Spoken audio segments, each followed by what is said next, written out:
Are you ready? Test one. I'm good. Testing. See?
All right, that threw me off.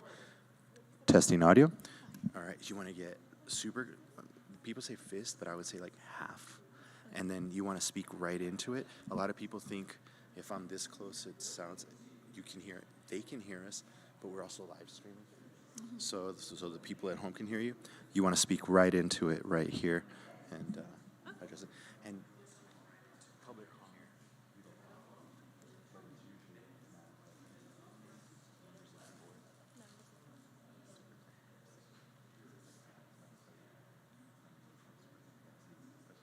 Usually public comment, they don't hear it.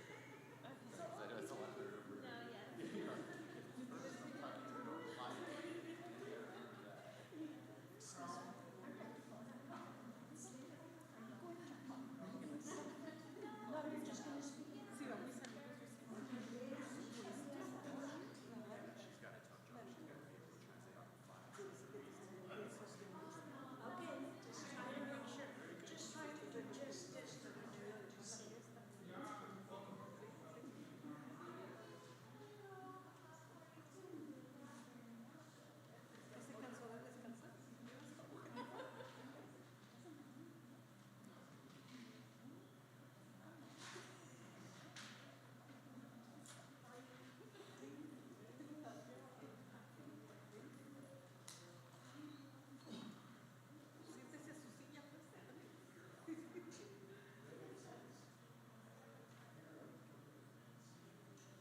Good afternoon. Audio check. Thank you for joining us for the Gadsden ISD board meeting.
Before I start the meeting, is Mr. Lira online by any chance?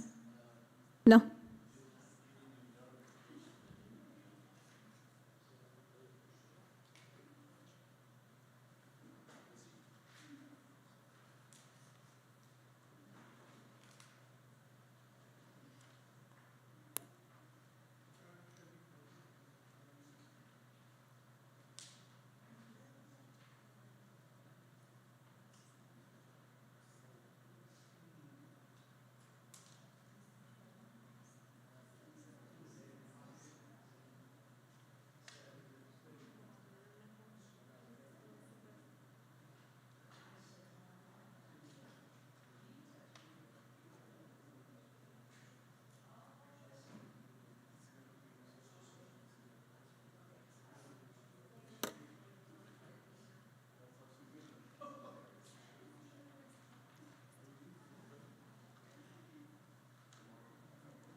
Hey, good afternoon, everybody.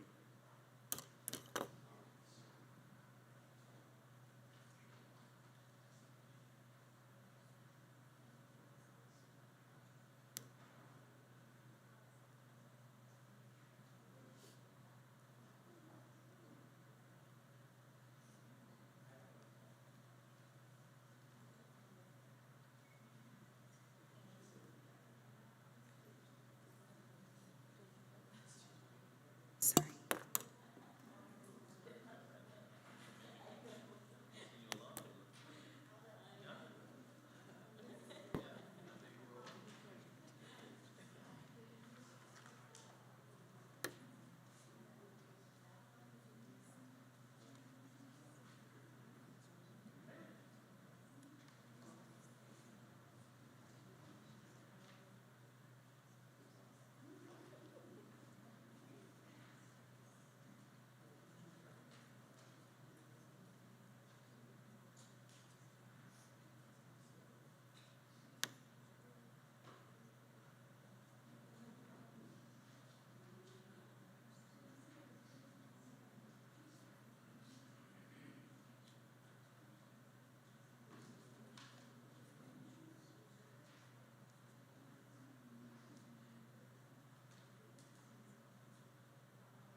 Okay. Thank you, ladies and gentlemen, for joining us this evening. Just a reminder to the public that is here in person, if you would like to address the board, make sure you fill out one of the yellow forms that are located outside in the round table, and please go ahead and submit it to Ms. Delgado if you'd like to address the board this evening. Okay. With that being said, I now call this Gadsden Independent School District regular school board meeting to order. Today is Thursday, June the 13th, 2024, and the time is, my watch is dead. What time is it? 5:07. Ms. Delgado, can you please take roll call? Mr. Castillo, Present. Ms. Flores, Present. Mr. Lira, Ms. Murillo, Present. Ms. Rodriguez. Present. Madam President, we have established quorum. Thank you very much. Please stand for the Pledge of Allegiance.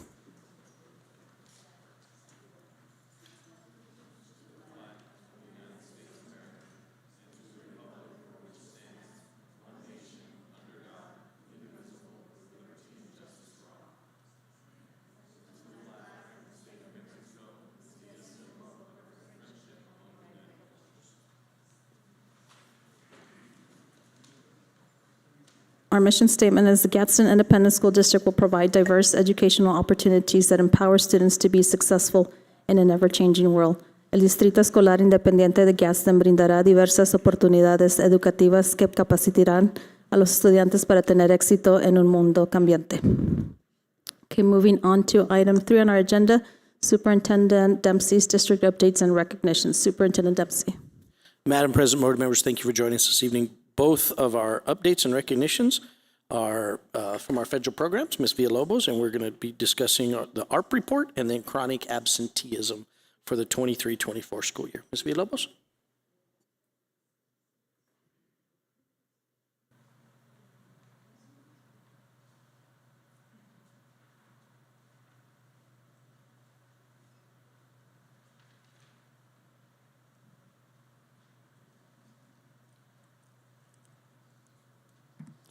Okay. Good afternoon, Madam President, members of the board, Superintendent Dempsey. This afternoon, I came with a report wanted to give you an update where we are with the ARP funding that we received 2 years ago. This funding is going to be done on September 30th this year, so we have just a little leftover balance. And you can see, I'm going to go, if you can go to the next slide. So this is where we are right now. We ended up receiving $70 million for ARP. And I want to explain what projects were done, how we did it, and what is still pending. On the year 22-23, we spent it, the first year, we were able to spend the $26 million. At the time, the enrollment, and you always consider the enrollment for the 128 day, was $11,106, which means that we spent per student, $2,229 of this money. This year, where we are right now, because I think it's going to increase a little bit, we're waiting on some final expenses that we're doing right now. But this year so far, we are on $41 million that we already spent on ARP. With the enrollment from the 128 day, we are considering $3,419 per kid that we have been spending. And we have a little balance. I think at the end it's going to be $2,500,000, but right now shows like we have like close to $4-5 million because we're expecting some accounts are doing the rollover, the encumbrances to be done, and we're still pending big expenses on construction that we don't know if it's going to be a little bit more, things like that change. So we can go to the next slide. The ARP implementation has been like a very long process, but there are. So just to give you an idea, the big project on the common denominator was the broadband, which has already been done. And it's how we have been spending the money. We started at 26, then 41 millions, and now let's go to the details. On the next slide, please, thank you.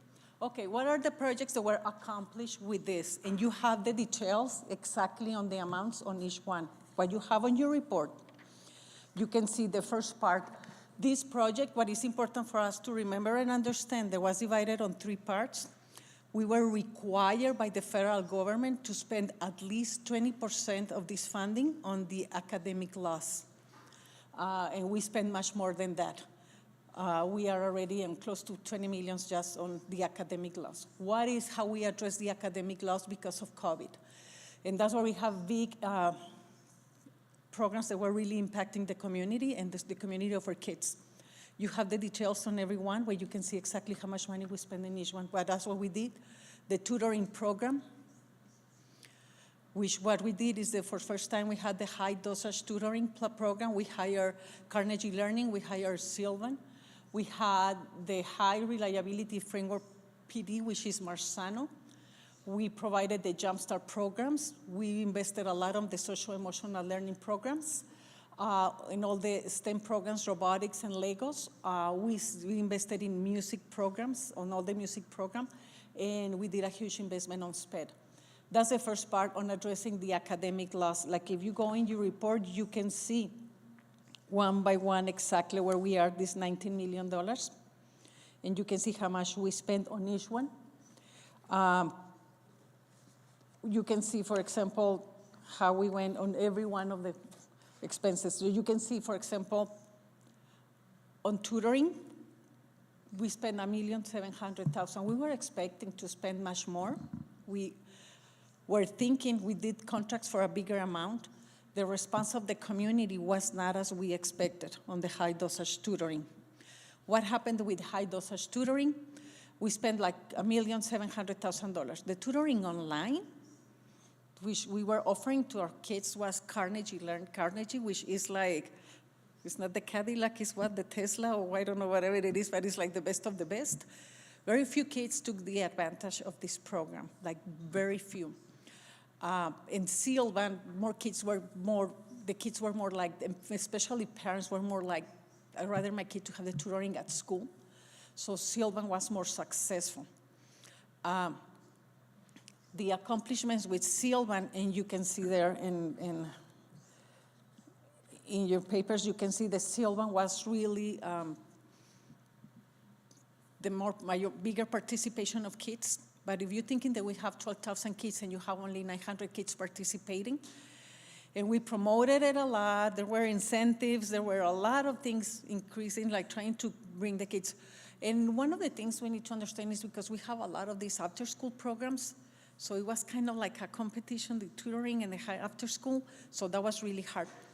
What we learned from this, we are expecting now the state, the results on the student scores so that we can compare, because we know there was an increase on the kids, how they learn and what they learn. With the Sylvan data, we know there's progress. But we want to see those kids, when we have the state scores, we're going to be measuring that, and then we'll figure it out exactly how much really this impacted. The idea that we're going to continue now that we started with this on ARP, we already put this into the Title I application so that we can sustain not at these big numbers, a little bit less, but so that we're going to be able to sustain for next year, Sylvan tutoring other schools. So we allocated on Title I application for next year. We're still waiting for the approval, but we allocated $800,000 for this so that we can sustain it with Sylvan, and that will be great if we can continue for the kids that really want to participate on this. The other part that you have is the high reliability framework, and then you see all the money that we invested on Marzano, which is huge. We're going to see later on details that. Capturing kids' heart and restorative practices, all this implementation on social emotional learning is in process, but is going slowly, where we're getting there, creating a very solid structure on programs. The robotic and Legos for addressing academic loss was for the after-school programs, especially on the middle schools, and we really try to provide Ms. Tarazona's department with we invested a lot of instruments for music and trying to build a more solid program. So we have been investing, we're still waiting for some of the equipment to arrive, and with the little money that we have left, we're gonna spend a little bit more on the music program so that we can really provide the equipment to the kids needed for the programs. When it comes to SPED and addressing academic loss, there was a lot of support to SPED department. It was huge. We did a lot of contract services. We did last year the ESY program, the online program, which just in itself was like $400,000. So we try to support the SPED as much as possible so that we can support the kids' academic loss for SPED, especially. Then when we come to the other part, which is the activities to address the student needs. When it comes to STEM programs, we can tell you, we're very proud to say this, every elementary from K to 6 has a Lego robotics program in place in the district. So we are really moving the STEM science and science things with our schools. So we really provided all the materials and everything is really invested on the STEM robotics programs. On the middle schools, we continue with another form for the robotics programs in STEM, but we're gonna start with the little part of the beginning stages of the drones. It's already there for the middle schools starting next year, but the materials are here. And when it comes to the high schools, all the high schools we really equip every single high school for the esports programs. So we invested in all the equipment, which is very expensive, and we invested in all the drones. And the drones are gonna be embedded in all the CTE pathways, kind of like, so it's a very solid plan that is coming together. It's a collaboration between Mr. Wolgam and Mr. Encina. Mr. Paliu has been really a big leader and a big agent of change for us on this, on moving forward on the STEM activities. And we did a huge investment with ARP on this. We also did on the bilingual TESOL endorsement for the teachers. Mr. Tarazona provided this support to all the teachers. Unfortunately, not a lot of teachers get it, but the teachers that got it, they got it for free. So we pay for the tuition and their expenses and the books. Inclusive playgrounds are now on every elementary schools. We supported the parent classes on English, GED, computer, parenting. The electrical system for Chaparral High School, which was one of the projects that they wanted, is done and ready. Desert Pride Academy, Gadsden High School, they have their greenhouses. So it will be great to go visit them soon because they are ready and amazingly, because hopefully we can see them, those greenhouses really have great projects for the students on the CTE pathways. Santa Teresa High School has their printing and graphic design. The high schools, we have 2 high schools with the science tables and we're waiting for other 2. So all the high schools, we have these automatic science tables. So we have 2 established, 2 already there, we're waiting for the other 2. That's when it comes to address the needs of the students. And when it comes to response to efforts to COVID, the big project that we had more than anything, and is Mr. Snowdy, thank you so much. I think we cannot thank Mr. Snowdy enough for this leadership on this. Now we can say the whole district is covered on broadband, the whole district. So it was a huge investment. It's a project that is done. I'm expecting tomorrow for our last invoice. They're gonna send us tomorrow, the last invoice is what they told us. So which is amazing. And it's a done project, and all the district, we can say that our kids have access to internet. All the kids have a computer on their hands. Everybody has access. So we can say this is one of the biggest things that we were able to achieve with ARP. The chase structures at the schools, you can see, you are been seeing some schools having all those chase structures ready. You can see the schools now, the water fountains for where they fill the water bottle. That was another huge expense that we did on all the schools, and now the kids have all they have this. We supported the cafeterias with some equipment. The nursing department also, we were able to provide great equipment for the nursing department. All the HVAC systems, we can say that now we have our HVAC systems updated and reconditioned and all those things that they do. What else we have? Oh, audio enhancers we are finally being installed. I think that we are one of the last weeks of this project, and it's gonna be on Santa Teresa Elementary, Yaca Heights, Vado, and Desert Pride are having the audio enhancers. Chaparral Pre-K, the construction is almost done. We're waiting for that last invoice because it's not there yet, but almost. So Pre-K is gonna have 4 more classrooms next school year because the project is almost done. And then we have the 4 community centers in Chaparral High School, Gadsden High School, Santa Teresa High School, and North Valley Elementary. Besides that, there was a lot of professional development that was offered. We were able to offer this year professional development to all social workers, SPED and federal, to all counselors, to all the people that never has the opportunity to go on a travel or things like that. We were able to provide a lot of professional development. There has been a lot of investment in our staff. So we want to go to the next slide, Mr. Snowden, thank you. This is the high dosage tutoring, and that's how you can see to give us the idea of the investment, what we spend on Carnegie Learning and with Sylvan Learning. And the student growth with Carnegie, with their own measures, they can say the students growth, the general, all the students, there was a growth of 62%. With Sylvan was close to 80% and 79.5% with all the measurements, because all of them do a pre and a post. That's how we know that. But that's their measurements, their own tests. So on their pre and post, we see the growth on the kids. Now we want to measure this when we receive the student scores from the state so that we can see how much those kids specifically really grow with this high dosage tutoring, because it's something that we learned that can be very, very positive, and hopefully we can have a successful implementation next year. And if we can go to the next one, Mr. Snowden, thank you. The next slide is like a little bit that you can see what is Marzano and high reliability framework. So we spent $6 million, almost $7 million on Marzano. It's huge.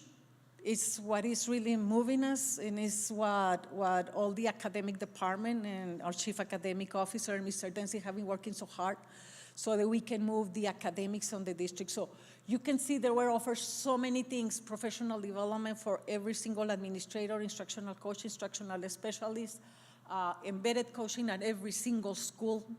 That means, what we mean by embedded coaching is like one of the Marzano people goes directly to the school and works with the administrator and the leadership team, and then goes into the classrooms, and they're working individually, and they're supporting instruction and guiding the instruction, and modeling and helping and coaching. So the embedded coaching has been very critical in all the schools to really move and start really aligning to the standards and the scales.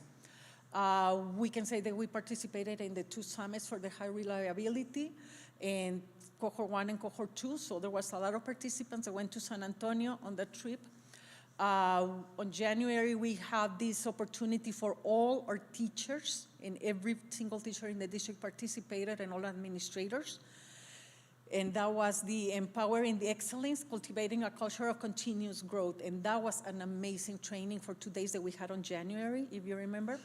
Then we have building capacity, which is we have been sending all this semester all the instructional specialists and most of our instructional coaches were on these special trips to Marzano, to different places in the country. And what they did on building capacity is like each one says, I want to be an expert on NASA. I want to be an expert on the scales, so that they become the really experts in the district, and we can continue with this initiative completely. So we are really training our teachers to become the experts on this, and that was another huge investment in our staff. We had the wire event that is taking place today and tomorrow. We were there this morning, and Ms. Lugo did an amazing job putting all this together. If you have time tomorrow, step by Santa Teresa High School, just to see the dynamic of 300 teachers plus all these administrators and specialists being there, engaged, learning, and getting ready to learn and understand more things, and how we're going to do the unit plan, and how we're going to do all those things next year. So there was a great dynamic today over there at Santa Teresa High School, today and tomorrow. There's been a lot of supporting PD for the beginning teachers, and Ms. Barraza, who is in charge of our beginning teachers. She has been becoming an expert on all of this, on how to train our new teachers since the beginning on this high reliability framework. And also we can say that now we have all the proficiency skills on every grade, on every class, on everything, English and Spanish. So now we're working very hard on this. Hopefully by July, we're working a lot on the website right now. You will be able to see we're gonna have a special place on the website for all the teachers, so everybody, and for the parents, everybody gonna have access to those proficiency skills. They're gonna be English and Spanish translated so that parents can really understand it, and then that we can guide the instructions. So it's one of the big things. This Jumpstart, so this is a summary on the Jumpstart, so to give you an idea of how much money we have been investing on the summer programs. With Jumpstart, you can see the first year, if you remember, we started on July 21st, that was the first one, and that was very, very expensive. We spent $3,600,000. After doing that and spending so much money, we learned that we needed to try to put a rate, because doing everybody by their salary rate, that was extremely expensive. And there was no way that we can sustain a PD, a summer program like that. So we work on saying everybody has the same rate for the summer instead of according to the salary on everybody. So June 22, we spent $1,100,000, and that's the students that participated on the program. On June 23, you have the balance, and June 24, we just finished the program yesterday, and it was very successful, and we finished with 1,150 kids enrolled in the program, and so far in the summer programs, we have invested $7 million. That's where we are with the summer programs. The teacher support for TESOL and bilingual endorsement, you can see the details, how many teachers have been participating and taking advantage of what classes and what they have been participating, because Ms. Tarazona organized everything for them. She worked very closely with an MSU, seeing how we can provide this, and they invited teachers all the time, come and get your endorsement. It's for free, take advantage. So this program no longer is gonna be sustained by the district. We cannot sustain it, but it was a great opportunity for the teachers that took advantage of this. And you can see there you have the numbers and everything on who did it and how they did it. And the broadband project, we encumbered $27 million. We think we're gonna have a little extra left. And anything that we have extra left, it can mean that next year, at the beginning, we can have more audio enhancers, and probably we can cover all of our schools. That will be great. So we're waiting on the rollover and the encumbrances and see if we can continue with the audio enhancement projects, and whatever is left with art, we're thinking of working also on bringing again more computers and more technology and update everything that we can with technology. But this is kind of like what we have been doing on these years with ARP, where the money has been. You have the details on how we did with every project, because there was a lot of projects that took place. So, and that's for ARP. So thank you so much, and I don't know if you have any questions or ask me anything about ARP. Any questions, comments? I have a question. That's awesome to hear that there was growth. And so will we eventually, from your presentation, understand that Sylvan gave up their own pre and post? So it would also be awesome to see, Mr. Dempsey, the growth between the summative tests, and then maybe when we have a data workshop, also see, I'd be interested in seeing the BOI, MOI, and EOI progress of the kids. So that's awesome. And then a question would be, do we know how many of the teachers that became bilingual endorsed or will be bilingual endorsed were they in the classroom, or are they going to be in bilingual classrooms? I think they're going to be bilingual classrooms, but Ms. Tarazona, she's the one that knows. Where's Ms. Tarazona? She's the one that knows, because she's in charge of that program completely. Okay. Yes, she's the one in charge of the program, and I think she's the one that knows that Okay. information. And then, thank you. Then my last question is, when there was a slide where it's talking about some of the money went for special education support, did any of that go to like a speech therapy, like making up hours, or Oh that's my God, separate? you have no idea. Yes, tons of contract services. We Okay. supported a lot of contract services. Very nice. Most of the money is in contract services, a lot. Okay. No, we support a lot, and also with a lot of equipment for the students that needed the new equipment, how they communicate and all that. We spend money on that, and yeah, we spend a lot with the SPED kids. Okay. And that's what population. And also we supported a lot the bilingual programs, because also the bilingual programs were able to support some of the online programs that Ms. Tarazona is using, and we were able to use, buy more materials for them, work on curriculum, work on PD, especially for bilingual. And I was going to say, great job, because definitely the enrollment for Jumpstart has increased tremendously, so good job, everybody. It's doing very good. Thank you, ma'am. Yes, thank you. And now we have Ms. Cumplido. She has the report for the chronic absenteeism report for this year. Thank you. Thank you.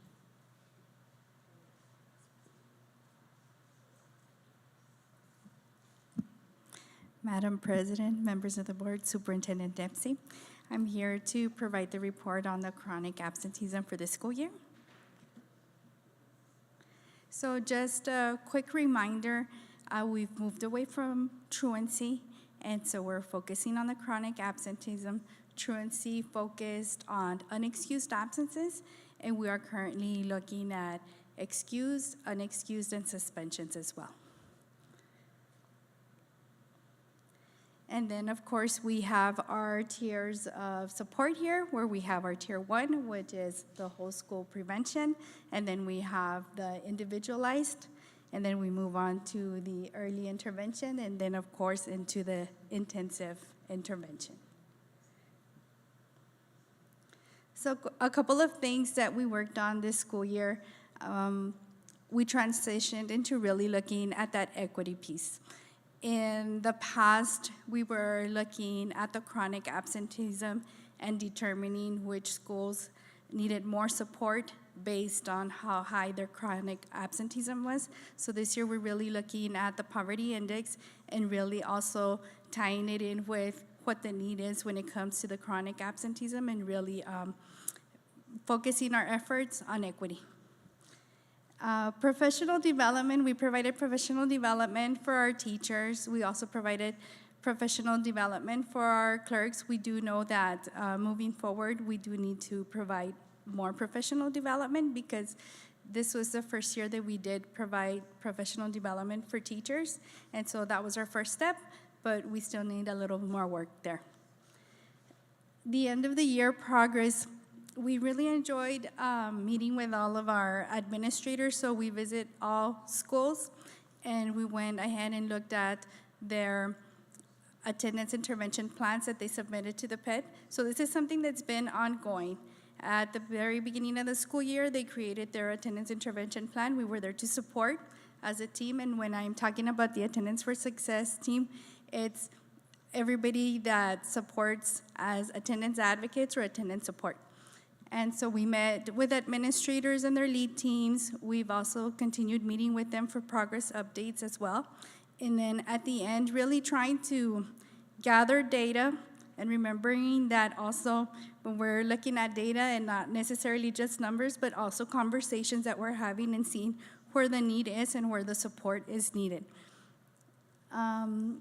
We did conduct an attendance audit, and that was something new for us. We were looking at doctor's notes, and with the doctor's notes, we collected all the doctor's notes throughout the district and really looked to see where those pockets are, where we're having the most need when it comes to that, but also keeping in mind that sometimes we have students that do bring in a doctor's note because they are ill, but we also have those students that are ill and really don't have access to health care, but they are ill.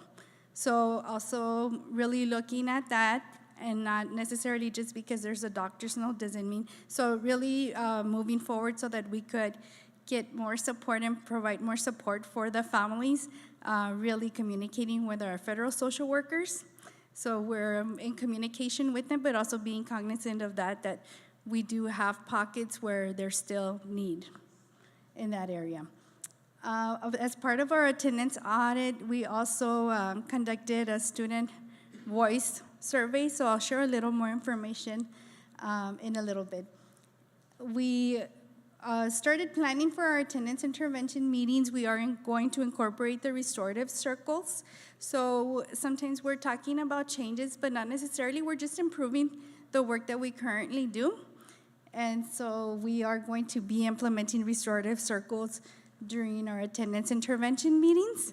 And also really when we're looking at a 504 meeting, or we're also looking at an IEP where we're showcasing on the screen everything that we're documenting, sharing it with the teachers. That's the plan for next year as well when it comes to the attendance intervention meetings, when we're coming up with a plan for our students.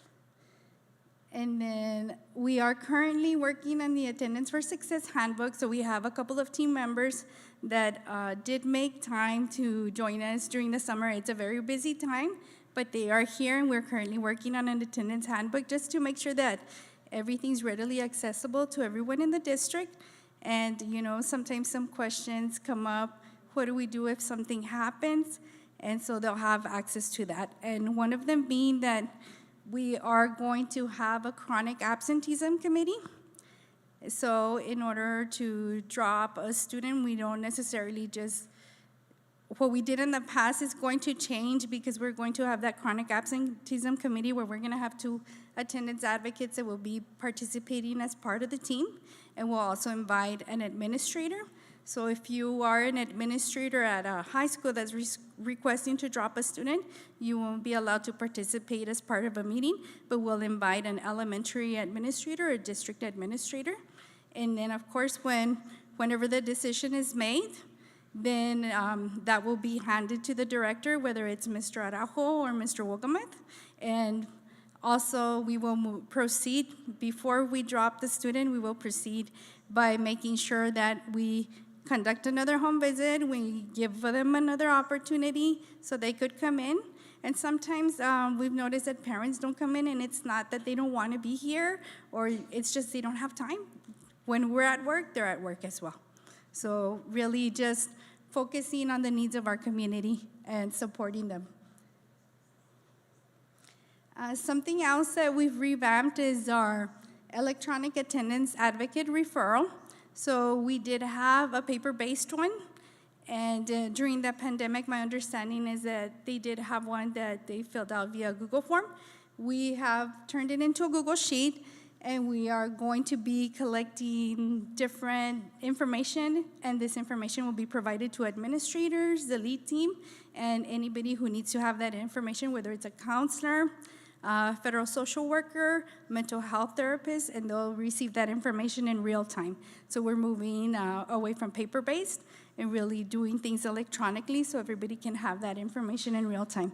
In the past, we focused on barriers, but we had the opportunity to attend an attendance conference where we learned from Attendance Works that we do have barriers, aversions, disengagements, and of course, misconceptions. And sometimes we would just refer to them all as barriers, but the more you know, the more you grow, right? And so we are incorporating things that we're learning and improving things as we learn more. So this is the first time we had a student voice survey. So what happened was that some of the coordinators had the opportunity to participate in an SEL conference. And so at that SEL conference, we had some students that participated in panel discussions. So what I learned there, I brought it back. And so I said, team, we have to implement this. And so, of course, the team was ready with the new idea that I came back with. And so the first thing that happened was we created the survey, which we titled, I am GISD, this is my voice. And then we had the leadership students complete the survey paper-based. Then from there, we had student voice panel sessions. And for that, it was a little difficult because it was in May. Some of the students were still testing. We had to be very careful in pulling out students, making sure that they weren't out for a long period of time. And the main thing is we went over the questions that were on the survey, and we just truly just listened. We just listened, and of course, we shared with them that anything that they had to say was confidential. And then we just jot down notes. And if they mentioned certain things in particular, it was okay for them to just share because it was their voice and we just wanted to listen to what they had to say. And then we also provided the online student voice survey. So that one was posted on social media. It was provided to administrators so that they could also send it out via Remind or anything, or they could do it during class as well. And for that one, we did recommend for students 4th grade on up to participate. And for those students, because we want to hear everybody's voice, and mom, dad are their child's voice as well. So parents also had the opportunity to respond to the questions and provide the voice for their child. And then I'm going to go a little bit over the selection process when it came to the students that were selected. So the first thing that we did is we knew that we needed 15 students from every campus, and so we selected 15 kiddos randomly. Then after those students were selected, then we looked at which students participated in special programs. because we needed a little bit of everything, right? We needed everyone to participate. So when we noticed that we had more students participating that weren't in special programs, then we ran the selection again and pulled directly from special programs. And that being dual language, special education, those kiddos that are in a transitional setting. We were cognizant of the fact that we may have been selecting some of those students that were in special education, but some of them weren't able to participate, so we did communicate with individuals at the school to see if we could have those students participate or not.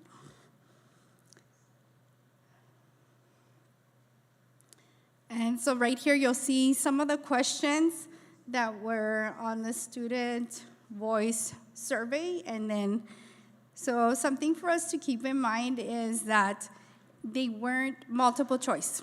So when we looked at all of the information, we really have to look at like themes or certain things, some answers that really, and so all of these questions were optional. So if you logged on and filled out the survey and you just wanted to answer 2 questions, or some questions didn't pertain to you, or you felt you didn't want to answer, you didn't have to answer, because it was, even though it was also anonymous, but you had the option to answer if you'd like to, and if you didn't want to, you didn't have to. So here are some of the questions, and one of them being what motivates you to come to school. And of course, it goes back to the social constructivist theory. We're social creatures, and so students want to come to school because they're motivated by their friends. And then we have what are some of the reasons why some students do not come to school, and with the highest one being 32% illness. And the challenges, when it came to the challenges, the highest percentage was 14%, and they referred to math and English language arts as school subjects that were challenging to them. And also keeping in mind that this was not a multiple choice question, they clearly stated that it was math and English language arts. And what prevents you from accessing counseling services at your school? 37% said nothing. And then, of course, some of them, they mentioned there was not enough time, just being that their day was very busy.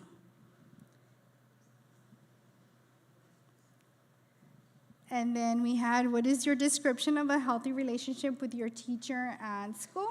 And so the highest one on there was respect. And yes, so that was something that came up a lot, mutual respect. Them being respectful of their teachers and staff. And then, of course, that being reciprocated as well. And then we had, the other one was just being nice and welcoming. So the students are just asking us to be nice, welcoming, and also being respectful. How can student voice be broadcasted more effectively on campus? And 10% said they were not sure, and 8% were telling us we just need to listen. And what questions would you like to see asked on student voice survey? The top one was they want us to ask, how are you feeling? And so that was the main one for that one. And then what would make school a happier place for you? And we had 8% that stated activities and sports. And then on the next one is, what else would you like to tell us? 16% said nothing, and 5% said thank you. And a couple of comments that were on there, we had a student mention, can you make red or green enchiladas? Others were asking us for more recess time. So those were the main things that they had mentioned on there. And so here is the total that we have. We had 1,001 responses, 551 for elementary schools, 18 for middle schools, and for high schools, 432. This survey was out for about a week. So, of course, this is the first time we do it, but next year we'll work on it and really revamp what we did and have it open for a longer period of time. We're also thinking of having it more often because things do change throughout the year. So now moving on to the chronic absenteeism, because keeping in mind that the student voice ties in directly with the chronic absenteeism, because we want to know what gets our kiddos to come to school so that we could support that, so we could find ways to bring them to school, because that truly does impact attendance. And so right here you have the data for the elementary schools. On the left-hand side, you'll see the schools, and then you'll see the end of year, how they ended the year when it comes to chronic absenteeism. And then on the right-hand side, that's a chronic absenteeism rate target. So that was the target that they had from the beginning of the school year. And then you'll see which schools met their chronic absenteeism rate target and which ones did not.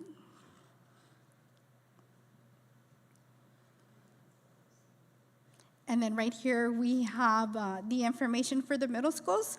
So definitely, we do need to provide more support for our middle schools and really focusing on fostering a culture of school-wide attendance awareness. And then we have our high schools right here, where we have DPA.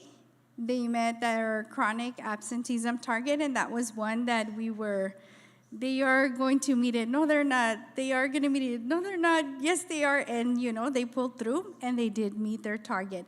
And we did have Gadsden High School, and Gadsden High School really did decrease their chronic absenteeism significantly.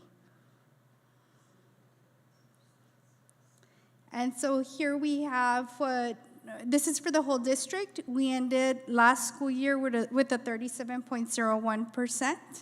Our target was 34%. And we're happy to report that we did meet our target.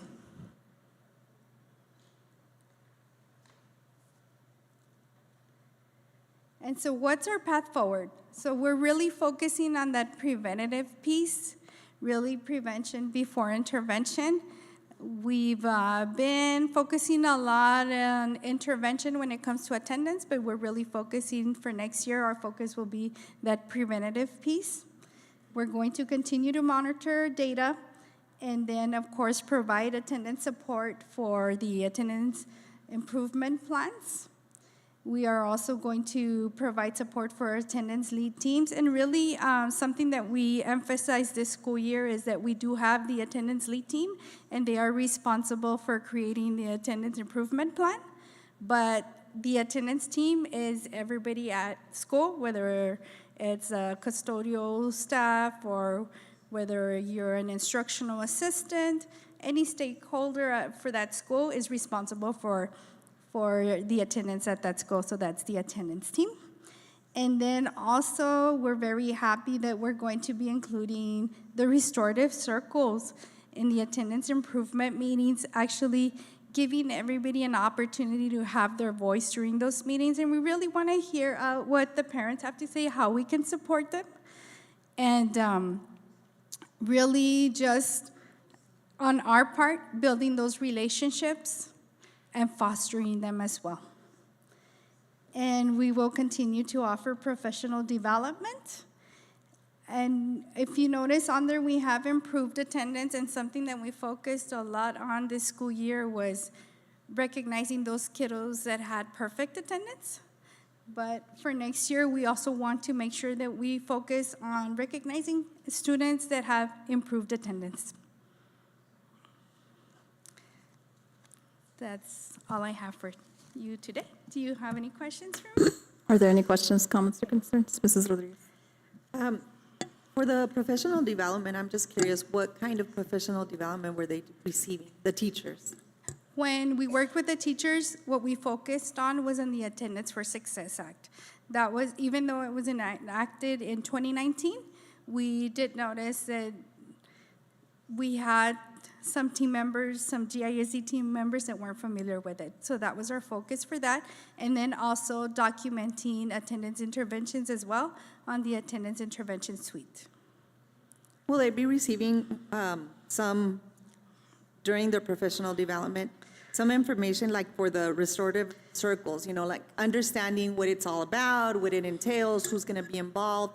so that they are more, I guess, show more empathy towards the program itself?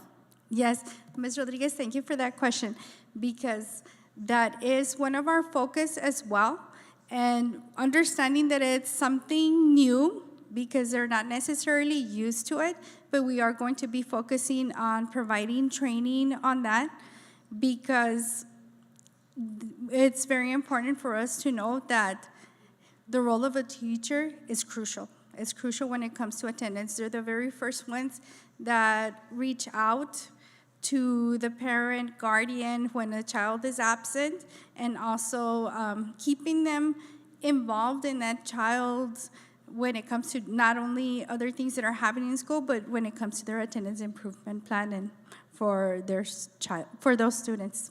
So yes, definitely more training on that. So at one of the conferences we saw, one of the things that they did is that they had teachers go almost like a little field trip to go around the community so that they could understand what, where the students came from.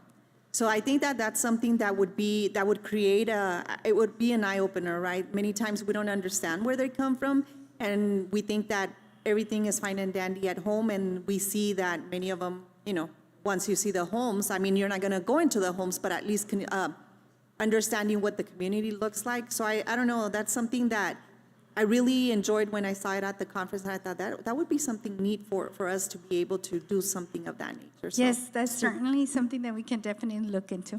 and my last question would be, what did you see once you analyzed all the data that elementary had the highest number, middle school was extremely low, and then high school on the participation? So what was the biggest factor on that, or what created that only 18%, or 18 students? Yeah, total, Yes. right? So when we looked at that, we also had conversations with the administrators, and some of the administrators did designate a specific time for the students to participate in completing this survey. And so moving forward, also making sure that we do have that designated time during school. Right, thank you for that, because I just believe, obviously the little ones have been motivated, and someone was guiding them, so that's why the number is higher. Yes. And so I think that, especially the older kids, sometimes they think, well, I don't need to do this, but it's important to be able to hear their voice, right? And Yes. them understanding how important it is. Thank Thank you, you. Ms. Rodriguez. Any other comments? I do have a comment, and I actually, when we were approving the agenda, I had asked Mr. Dempsey, so I'm going to ask you this evening, sir, if you would like to share. I asked you, and I agree that 100% teachers play a vital role, but also I'm going to say that parents also play a vital role, because with the role that I currently play in, is that it's as parents, as a mom, if I decide that I'm too tired and I'm just not going to send my kid, you hear a lot of stories like that.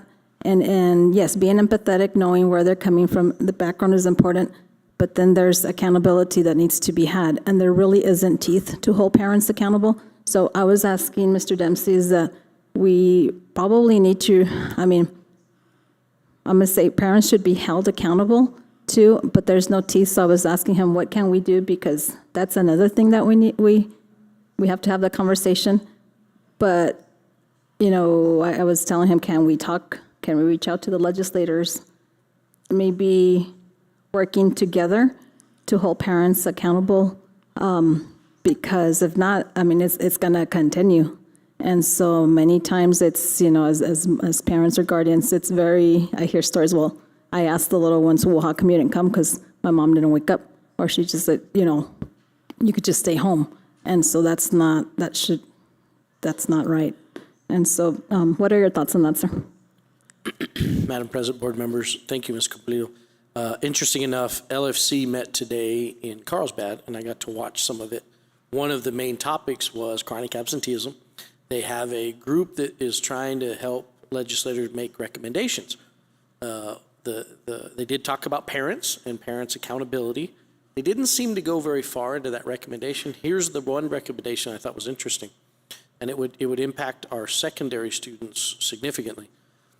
The recommendation was once you get to a certain point of chronic absenteeism, you could lose credit. And so that gets pretty serious, right? And so that was one point that was made, that was discussed. And I think it's something I'll agree to keep you updated as those presentations. I'm sure LESC will now take that up. And then as we watch this legislative session, I think there's some opportunities. I think we should be talking to our legislators so that they understand our numbers and understand the things we're doing and where we feel like we need help, because we really do need to build this partnership, and there is some accountability to parents here in that. And if we can start doing that work now, when we get to legislative session, we have a little bit more of a likelihood to make a change in the act. As it is right now, there's not a lot of accountability for parents. Right, Ms. I think also educating legislators that are, hopefully going to take action, help us in taking action, is sharing with them the importance of restorative practices and how that can help us hold parents accountable. And so, because yes, it's so crucial to understand their background, but I'm like, at the same time, we have to be responsible as parents to send our kids, that we're not just going to keep them just because we want to keep them or whatever. And you're wondering, my children's attendance is pretty darn good, very proud of it. And so it's the parents too. So, what else? I think that's it for me, but thank you, Ms. Cumplido, for your presentation. Have a good evening. Okay, moving on to board member reports. Let's start with Mr. Castillo. Thank you, Madam President. We did go to the law conference, and I'm not a fan of politicians, but Senator Souls gave very compelling talk. So it was great. I've always liked the law conference because I keep telling everybody, law conference, when you hear law, you hear the mentality is, they're going to tell us what not to do, and I always come back knowing what we can do. That's how I've always seen that law conference. It gives us a lot of brilliant ideas. So, yeah, I did like it, but like I said, not a fan of politicians, but Senator Souls' words were impactful. So, yep, thank you. Thank you. Mrs. Rodriguez? Just to say that I really appreciate all the work that is still continuing, even though that, the kids are out of school.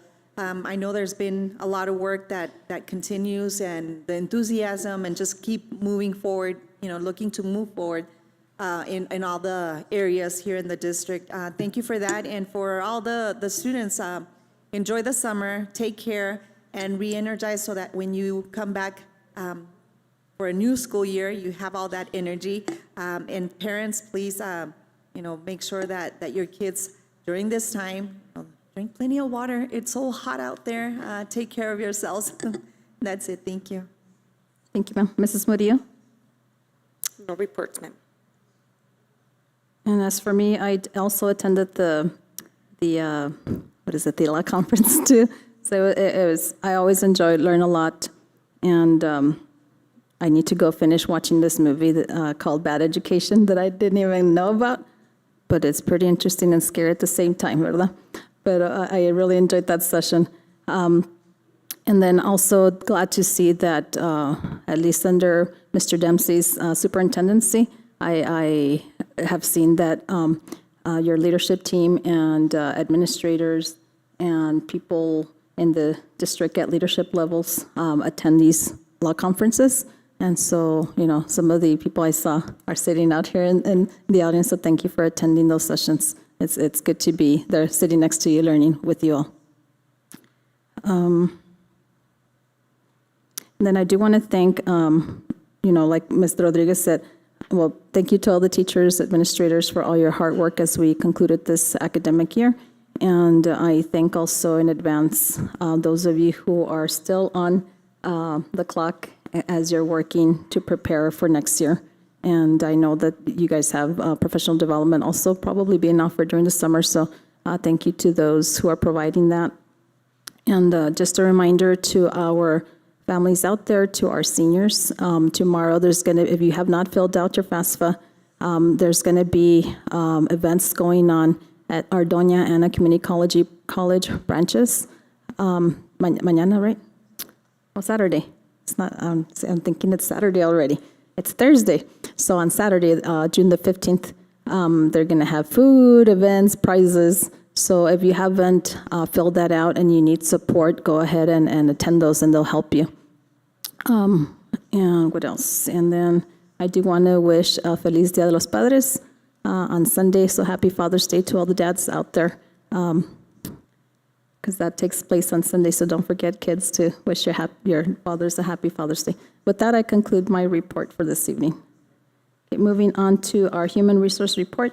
That is there for public knowledge. No action is required on behalf of the board. Moving on to item 6, do I hear a motion? I'll make a motion that we accept the agenda as is. Mr. Castillo has made a motion to accept the agenda as is. All in favor? Aye. Aye. All opposed? Motion carries. Moving on to item 7, we do have several special board meetings that took place as listed. Do I hear a motion?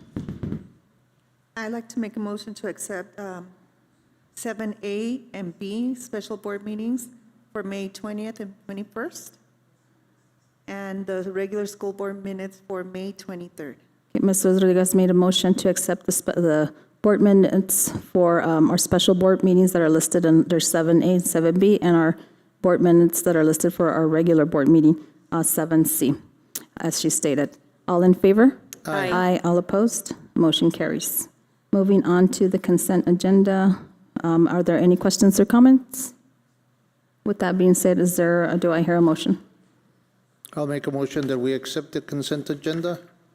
Okay, Mr. Castillo has made a motion to accept the consent agenda. All in favor? Aye. Aye. All opposed? Motion carries. Moving on to open forum, Ms. Delgado, do we have any speakers for this evening that would like to address the board? Madam President, we do have open forum. Okay.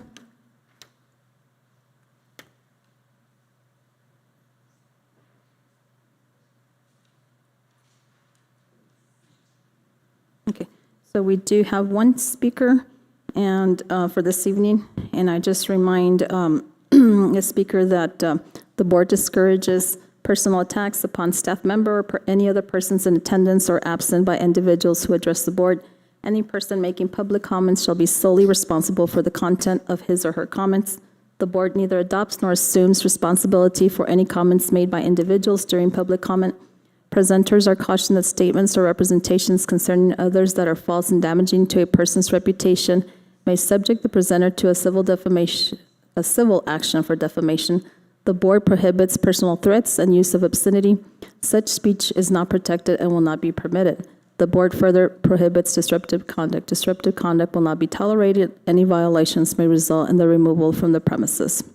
And then I do remind our speaker this evening that you do have a total of 5 minutes to address the board, and I do ask you that you adjust the microphone to your height and that you speak directly into the microphone so that we can hear you, and those that are joining us via streaming can also hear. So I'm going to call to the podium Ms. Brittany Orange, and pronounce your name correctly for me. I apologize. Hi, hello, Madam President, members of the board, and Superintendent Dempsey. My name is Brittany Orange. I actually work with EP Dentistry for Kids. I just wanted to briefly discuss a program that we had launched this school year with SISD, and it's a mobile program where we actually kind of benefit all parties, which is like students, parents, and also schools, where we have the dentists go to the school and they do everything you would do pretty much at a dentist office. They do it at the school, so it kind of benefits the student. They don't have to miss school. Of course, the parent doesn't have to miss work, and then of course they would have to miss, maybe depending on their dental hygiene, maybe 10 max 20 minutes of class. And so we had really good success with SISD, and I would love to hopefully potentially have that here with Gadsden, just because we have a lot of students who who don't have the resources sometimes to even go to the dentist, and we would love to provide that with Gadsden ISD. We've seen so many students who didn't even know about cavities or how to take care of their teeth, just basic hygiene things. And we actually, as community relations specialists, we go to schools every week and we talk to kids from elementary school, middle school, and high school about basic brushing your teeth twice a day, flossing, just the essential things just to have good oral hygiene. And we try to target mostly elementary schools, just so that way once they're in like middle school and high school, they already know the basics. So we've had some pretty successful stories, and next time I can definitely bring some references, but we would love to extend that here to the school district. So I just wanted to introduce myself. My name is Brittany Orange, and I'm with EP Dentistry for Kids. Thank you, Brittany. And one of Mr. Dempsey's leadership team or somebody will reach out to you. Sounds great. Okay. Thank you. Questions? We can't ask questions, but somebody will reach out to you here shortly. Okay, thank This you. beautiful lady here. Thank you, Mel. Have a good evening. Okay, moving on to our action items for this evening. We do have 4 this evening. Our first one on the agenda is 10A, Gadsden Middle School Replacement Project. Superintendent Dempsey. Madam President, board members, Ms. Velez will present this item. Good evening, Madam President, board members, Superintendent Dempsey. It's my pleasure to bring to you this time the Gadsden Middle School Replacement Project for action. We received 2 proposals for this project.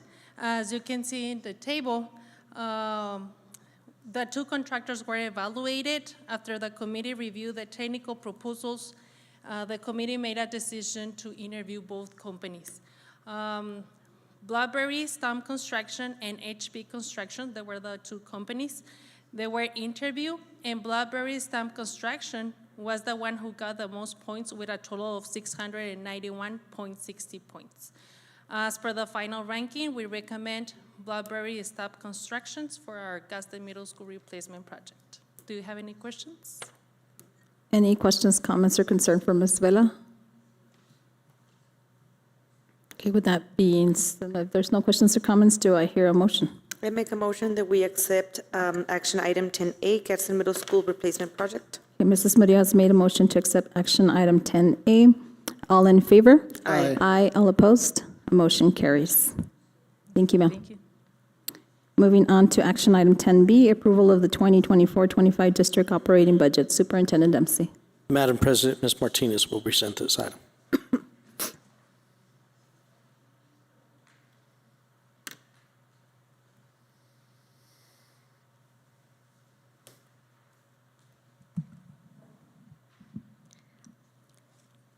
Good afternoon, Madam President, members of the board, Superintendent Dempsey.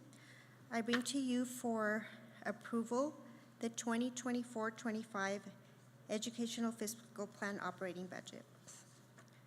The GISD Board of Education is required to approve the 2024-25 District Operating Budget in accordance with Sections 22.810, 22.811, and 22.841 of the NMSA 1978 compilation. In accordance with this requirement, the 2024-25 operating budget is presented for approval. In your packet, you should have a spreadsheet that looks like this.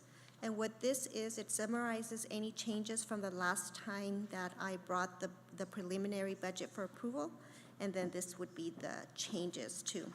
So you can see that there is an adjustment of $355,932.84, and that is for the operational budget. The SEG, as I had budgeted, was revised by New Mexico PED, and so we were off $355,000.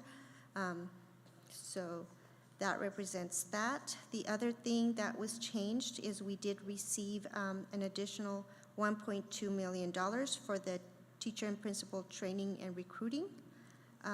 There was a requested adjustment in the amount of the application of $778.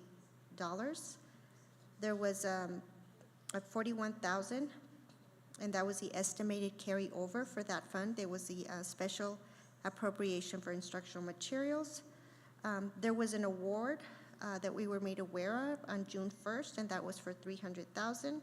And then there was a request to adjust revenues from New Mexico PED by 31,000.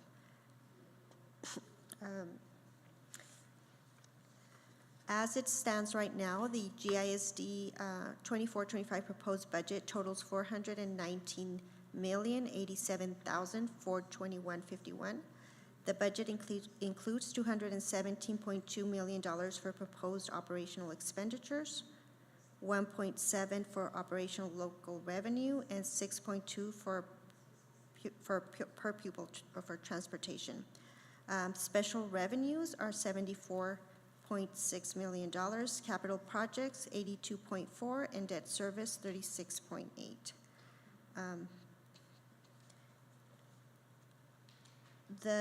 On June 10th, NMPED did send out a memo informing us that the initial unit value as budgeted would increase from $6,442.55 to $6,553.73, which is an approximate increase of $2.8 million. This additional money will be budgeted in July through ABAR.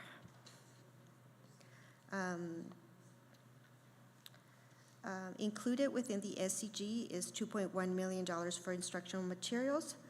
We were also made aware that there is $2.5 million appropriated in the General Appropriation Act of 2024 and a preliminary budget for structured literacy of $268.7 million. At this point, I'd like to ask if you have any questions, concerns. Are there any questions, comments, or concerns for Ms. Martinez? Mrs. Murillo. Just to clarify, what is fund the New Mexico Highway Department road? What is that for? And the special capital outlay state? I'm sorry, which one? 28,120 and 31,400. 28,120 is an allocation for New Mexico Highway, so anything to do with roads. It's an allocation that we're given. I believe this money carried over. And then the other one, 31,400, is an allocation that was made to buy food trucks. Okay. Madam President, board members, let me just, so the Special Act Capital Outlay, if you recall, we had our legislative primer, and we had all our area legislators there. They were very impressed with our culinary program. And what they've tried to help us do and what we're going to try to accomplish is not just one, but a food truck for all 3 high schools. And our legislators were very impressed, and in fact, the individual that I think allocated these dollars doesn't actually represent our area. So I think that says a lot about the impact they made on us. And then on the New Mexico Road, the Highway Department, each year we can apply for dollars to help paving grants. And so each year we apply for those, and dollars are awarded to try to improve pavement, bus lanes. There's all kinds of different projects we can use for that. ADA sidewalk, I believe, is some of it as well. Would that be Carrie Hamblin or no? So yeah, she's a state senator, so thank you, Carrie Hamblin. So special thanks to you. Thank you so much. Any further questions, comments, or concerns for Ms. Martinez? I just want to say thank you for all you do, Ms. Martinez, and thank you, Priscilla, Ms. Erica, and Yolanda, and your team. Thank you for all you do, for all the hard work, because without dinero, we could not function, right? So thank you so much. Have a good evening, ma'am. You too.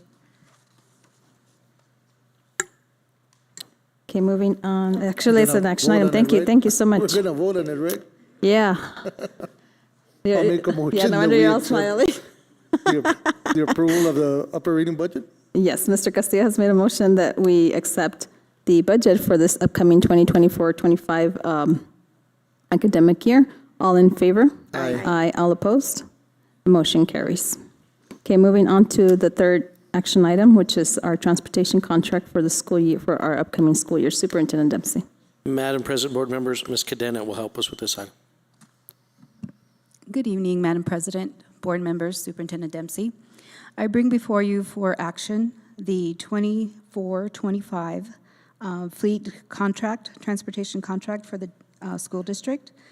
The contract with Boone Transportation would reflect the to and from amount of $6,665,836 for school bus service and $435,705 for rents and leases. The total contract with Boone Transportation would be, for the 24-25 school year, would be a total of $7,101,541. Do you have any questions for me? Any questions, comments, or concerns? Mrs. Rodriguez? Appendix A, if we can go into that one, I have a question there. Yes, ma'am. Okay, so when we see the I believe that's the one. Can you scroll down, please?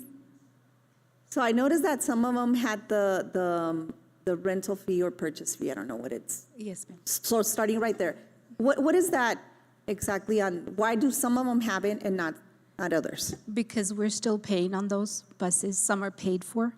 So it's an annual payment we make until the bus is paid for. Okay, I wasn't sure on that one. And then now go on the appendix B. Yes, ma'am. On the top, I can't see it, and I can't open it on my computer. But what I had seen, I don't know if it's still there, it had said that it had been approved on the May 23rd. I believe it's on that one. Is that what it was? Because it was discussion, May 23rd was a discussion, but it wasn't approved by the board yet. Right. And I believe it stated that it was approved on May 23rd. I didn't see that. I'm sorry about that. No, but that was just discussion. Correct. Today is So, the actual approval. So we would change that the contract would actually reflect the actual approval date if it's approved. And then it would have Ms. Flores and Ms. Murillo's signature. right. Okay, I was just wondering because, again, since I knew it was a discussion item, I thought, well, I don't think we have approved it yet, so, That was an oversight. I'm sorry about all that. right, thank you. Thank you. Any further questions, comments? So I'd like to make a motion that we accept action item 10C, the transportation contract for school year 2024-25. All in favor? Aye. Aye, all opposed? Motion carries. Thank you. Okay, moving on to our last action item for the evening is ratification of collective bargaining agreement. Superintendent Dempsey. Madam President, board members, Ms. Burciaga is going to help us with this item.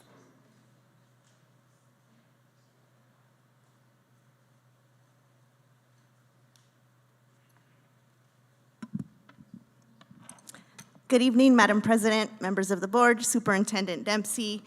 On April 20th, we began negotiations with our local union, and in May, we successfully negotiated 2 articles in our CBA. I bring those today for ratification. Those 2 articles are Article 24, Issue 9, which pertains to uniforms, and in summary, what we did there is increase the number of uniforms, and we changed the timing of the distribution. The way it was previously written, new employees had to wait a significant amount of time for all their uniforms, and so we changed that so that they got them upon hire, 30 days within hire. Another thing that we changed was the value of the voucher. We didn't put a specific amount. We didn't want to contain ourselves to an amount we couldn't afford, and we also wanted to be with the current cost. So you'll see there that it says value of voucher contingent on budget and current cost, and basically those are the changes we made for that article. In Article 26, this pertains to negotiating procedures, and here what we did is really just adjust the timeline. The way it currently stated, we were negotiating budget during a cycle that was not within the timeline of budget. And it also prohibited us from starting negotiations sooner. So what we have done is just really adjusted the timeline to fit the needs of the district. And so I bring those for ratification today. Any questions, comments, concerns? My comment is, because this is supposed to be public knowledge and also another presentation, can all of this information like be eventually uploaded? Because it's not, I'm not seeing it on the PowerPoint, like what you stated. Okay, yeah, it's not in the PowerPoint, but it was in the packet that initially was with the agenda. Okay. And so it is there for your Okay. viewing. Any further questions, comments? Do I hear a motion? I'll make a motion that we accept action item 10D, the ratification of the collective bargaining agreement. Okay, Mr. Castillo has made a motion to accept action item 10D. All in favor? Aye. Aye, all opposed? Motion carries. Thank you, Ms. Burcia. Yes, I'd like to thank you, and I'd also like to thank our local union. Yes. Thank you. Okay, moving on to discussion items for this evening. The first one is post-issuance compliance report for GO bond. Superintendent Dempsey. Madam President, board members, Ms. Martinez will present this item.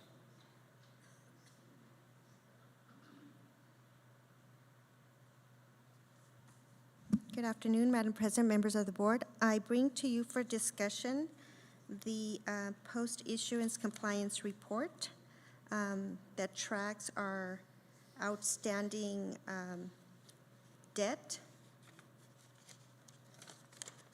The report is available for you to review, and as of May 24th, 2024, we have $39,075,000 of outstanding debt.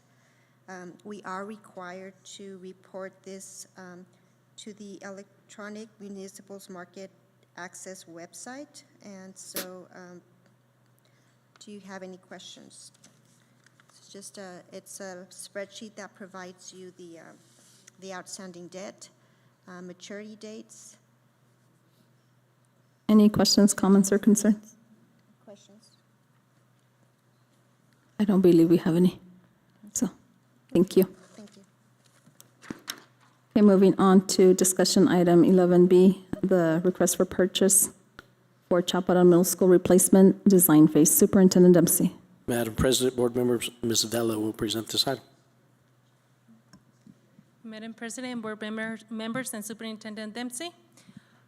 This is for the Chaparral Middle School replacement project design phase for discussion. I'm just gonna go back a little bit, just giving you a little backup. The original scope of work was the renovation of the school. And then at the regular school board meeting of July 21st, 2022, the board approved the architect to start the design of the renovation.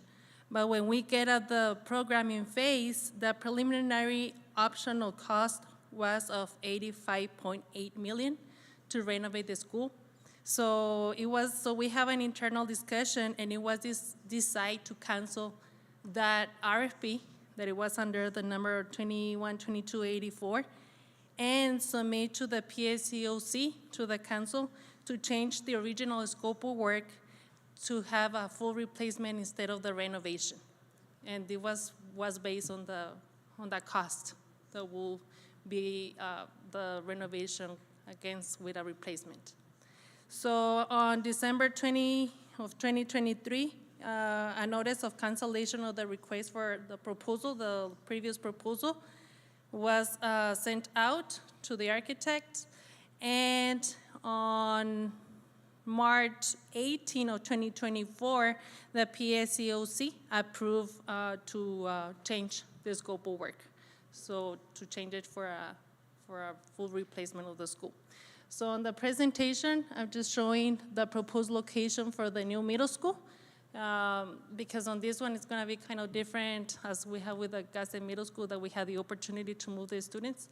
On this one, we are proposing just to do it on where we have the fields, and start with a new construction, and then demo the school. We can move the students there to the new location and then do the demolition after. This is only for the design phase. So we are gonna have a mandatory pre-proposal meeting on June 24 at Chaparral Middle School at 9 a.m. And the RFPs are due at the GAC on July 16 at 2 p.m. And then after we got all the proposals and we do all the evaluations, we're gonna take it to the, we're gonna move forward with the council to get the design funds, and then from there we start the design. Do you have any questions? Questions, comments? So I do have questions. I just want to know, not that I'm saying that this, we should do this, but where Gadsden Middle School, the kids were moved out in order to demo it and rebuild, why not for Chaparral Middle School? Just curious. Madam President, board members, I think the reasoning, we didn't have a different site. We didn't have a different footprint for Gadsden Middle. We just, because physical plant's right around it, we just don't have the space to like move it back and then make that facility work. We feel like, I'm very comfortable to say that we could do a complete complete construction project, and that way we don't have to relocate Chaparral Middle School students during their reconstruction, get them in the new school, and then go through the demo. So that really, it was really just about the area available to us on that campus. Gadsden Middle School just has no area available to do something of that nature. Okay, no, thank you for that. So with that being said, I do notice that where the proposed location is going to be, that's going to take it's going to take our football field, it's going to take the fields. Where would those be placed? Madam President, board members, Superintendent Dempsey, it will be placed where the existing school is right now. The PSFA also participates on a play field, so they will be able to also participate in getting a new one. And will Chaparral Middle School also be getting a track and field just like Gadsden Middle School, where it's actually, I don't know what you call it, it's where it's not dirt? In this case, there is no existing track. Yeah, well, right, Madam President, board members, yeah, that's correct. We can submit it to the PSFA once we have the design, so we can give the same option that we did with Gadsden Middle School. Okay. And then something that, as we were approving the agenda, that I was asking Mr. Dempsey is to, for us to consider making sure that, to take in big time into consideration the amount that the traffic, like somehow working to alleviate, because when it's drop off, especially pickup, it's crazy, going in and out. So I don't know if, for us to consider, I had recommended, I don't know, the land I don't know who owns that other land, or I don't know, just to think about it, because right now I don't know if they're still doing where they have to go into, obviously we're no longer in school, but they were having to go into Chaparral Elementary, I think. And so it's messy, but also if we can take into consideration. So, okay. Any further questions, comments? Okay, thank you for your presentation. Thank you. Okay, moving on to discussion item. 10C, revision policy, KI visitors and KIR visitors. Madam President, board members, Ms. Burciaga will present this item. Hello again, Madam President, members of the board, Superintendent Dempsey. We asked one of our attorneys, Carla Walsh, to revise this visitor policy for us, specifically because we purchased some kiosks as a pilot program for our front offices. And these kiosks have the potential of running a background check on all the visitors that sign in. How it works is they submit their ID and they insert their ID into the kiosks, and upon that it can tell us if they are sex offenders, if they are child abusers. Now it doesn't relay all that information directly, because we can put settings where it'll just give the front person an alert. But we would like to pilot this program, and the program is called Verkada. But in order to do that, we wanted to make sure that our policy allowed us and was worded in a way where we are covered to do that with anybody entering the premises of our campuses. And it is there also in the agenda, and I bring it for discussion if you have any questions. Any questions, comments? So I was going to say, Mr. Dempsey, thank you very much, because it's long overdue to have a system in place, and those systems are beautiful. What did you say it was called? The one that we have purchased is Verkada. Verkada. Okay. Any further questions, comments, concerns? Okay. Thank you. Okay, thank you. Okay, moving on to discussion item 10D, possible work session. Superintendent Dempsey. Madam President, board members, you can see my team is working really hard, and I only have one item, so I don't know what that says about me. I'm really trying to, I know everybody's schedule as the summer is always very busy. I'd like us to try to look at our calendars. We have 3 really critical items that I need the board's guidance on. The GISD strategic plan, the redistricting maps. I'd like to have the gentleman come so you can, physically see those maps. Sometimes on a screen, it's a little bit difficult. And then our policy advisories that directly impact board work. And so I put some possible dates. I'm open to anything. I don't know what works for everybody. I always try to look for opportunities that I know some of us might be together. I don't know how many people are planning on going to the leadership conference in Taos, which is July 11th, 12th, and 13th. I don't know if we want to try to use one or two of those evenings to get a couple of these knocked out. I think we could, if that's something you're interested in. And then typically what I do there, just out of respect for everybody and work during the week, I look at Saturdays. And so if there's a Saturday that works or doesn't work, let me know now, and we'll try to see what we can schedule. What are your proposed dates? So, Madam President, so what I guess I'm proposing is, do we want to try to knock out a couple of these during the leadership retreat, July? It'd be 11th and 12th. I guess it's Taos, so it's a pretty long drive. You probably could hit an evening on the 11th, and then we could get an evening on the 12th and probably knock out at least 2 of those. Do we want to try that?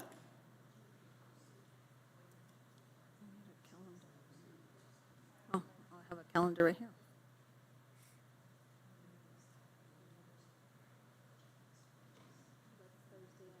Thursday and Friday. And then Saturday is, we usually go to the conference till noon and then drive home. And it's a pretty, Taos is a pretty long drive. So I want to give everybody a chance to get back. If we could knock out 2 of those, then maybe we could do a Saturday morning somewhere, and then we really would have it all kind of ready for August, I think, in general. So it would be in the evening? Yes, ma'am. So my thinking is typically we get out around 4 or 5 of the conference, take a little break, get everybody settled. I usually can set something up right there at the hotel. We'll see what I can arrange. Maybe bring in dinner for us, and then we can just get started. I'd like to bring so part of the trick of this is I may have to bring some individuals in, like the redistricting map. I'm wondering, and I don't know for sure, but I'd love to get him there with us so you guys can see those. And you won't be taking action, but I really want to give you a chance to process those maps because it will impact who each of you represent. And as was presented, every district's going to have a little bit of a change. What are we thinking? So Thursday and Friday evening, Mr. Is everybody Castillo? okay with that? Yeah. Sí. So what I'm going to do is I'm going to start working on that. I don't know who I can get there, so I'm not going to give you a topic tonight. I'll give you a topic as we move a little bit closer, but I'll be ready and you'll let you know so that if you need any material or anything of that nature, I'll make sure it's ready for you, okay? And then, like I said, what I'll probably do is let's try to tackle that one. Is there a Saturday that does not work? Because I think we're still going to need at least one morning, about 3 or 4 hours to get them all taken care of. Is there a Saturday that you would say, please do not try to do something? I will say July 7th. Oh, hold on, Friday, Saturday, the 6th, just because it's the 4th of July weekend. Oh, yeah, I didn't even write that one down. I didn't even think for about sure that not that one. I started with July 20th. Oh, okay. Because then, the following week will be in Taos, July 27th or August 3rd. Okay. Yeah. Madam President, for me, the June 29th and August the 3rd don't work for me. August 3rd doesn't work, and July 20... No, June 29th. Oh, June. Yeah, so, Okay. I appreciate that. Okay. So that leaves us July 20th or July 27th. Now, the 27th would be right after our July meeting, so that might work pretty well. Would that be okay to tentatively schedule that now? Sure. For me, it's good. Okay. I'm going to work on that then. Okay, thank you all very much. Okay. Thank you, sir. Moving on to, just a reminder, upcoming board meetings. Ms. Mary Lou Delgado has placed for us to sign if we're going to go to the leadership to please let her know, sign the paperwork and then let her know. I will talk to you because I need to make some changes, but I'll talk to both of you. Okay. And then just a reminder also that our next board meeting will be taking place Thursday, July 18th, and as listed there. With that being said, we're going to move on to closed session. So I make a motion that we enter into closed session, limited personal matters to 10-15-1 H2 of the Open Meetings Act, NMSA 1978, as amended for superintendents and associate superintendents report on employees on administrative leave with pay, employee grievances, and employee issues. Ms. Delgado, can you please take roll call? Mr. Castillo? Aye. Ms. Flores? Aye. Ms. Murillo? Aye. Ms. Rodriguez? Aye. Okay. We are now in closed session, folks. Thank you very much for joining us this evening.